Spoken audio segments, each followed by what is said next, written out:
नमस्कार बंधुरा शुभ रथयात्रा सबाइके सकल भालो थाकबेन सुस्थ थाकबेन निजेर परिवारेर संगे आज के खूब मजा करबेन। आज के निश्चयई सबाई मेलाय घुरते जाबे, जिलिपि खाबे, खाजा खाबे, पापड़ भाजा खाबे, आमराও ताई करब। किन्तु तार आगे देखाई आमरा सकाल थेके की करेछि। आमरा सकल परिवार मिले भोगेर आयोजन करेछिलाम। तो एखाने आमार मा 5 रकमेर पद रान्ना करेছে।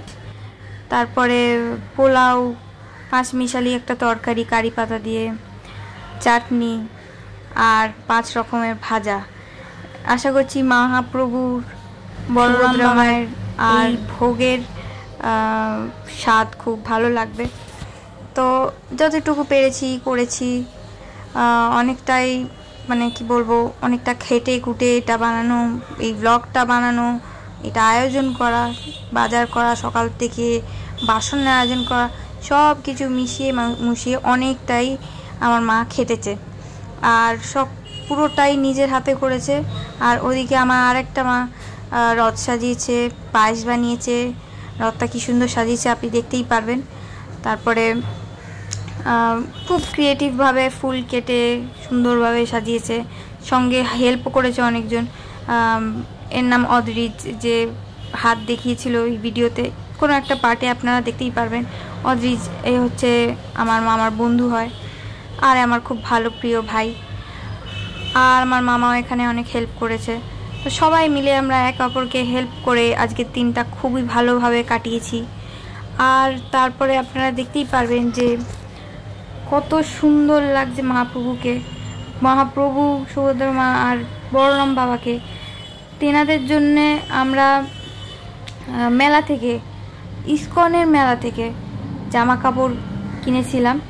তো জামা কাপড়টা খুবই ইউনিক, খুবই একদম মানে সুন্দর। আমি যে নিজের হাতে এত সুন্দরভাবে সাজাতে পেরেছি, এতটা করতে পেরেছি, এটাই আমার কাছে অনেক। আপনারাই বলুন গাইস কেমন আনন্দের বিষয়। ছোট্ট ঠাকুরটাকে আমি এনাদেরকে পুরী থেকে এনেছিলাম। আর তবে থেকেই আমার ইচ্ছা ছিল যে এনাদের আমি যত্ন করব। আজ এইটুকু পেরেছি, করেছি। এতদিন ধরে আমি অনেক রকমের জামার কালেকশান করতাম ঠাকুরের জন্য। তো ওই জামাগুলো আমি একদিন সময় করে আপনাদের সাথে শেয়ার করব।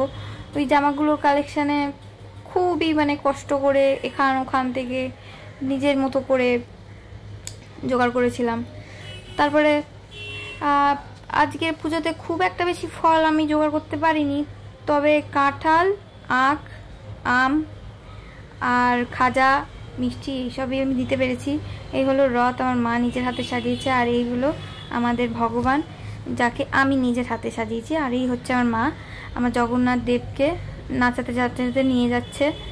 এই হলো মহাপ্রভু বসলেন আসনে আর তেনার যত্ন নেওয়া হলো।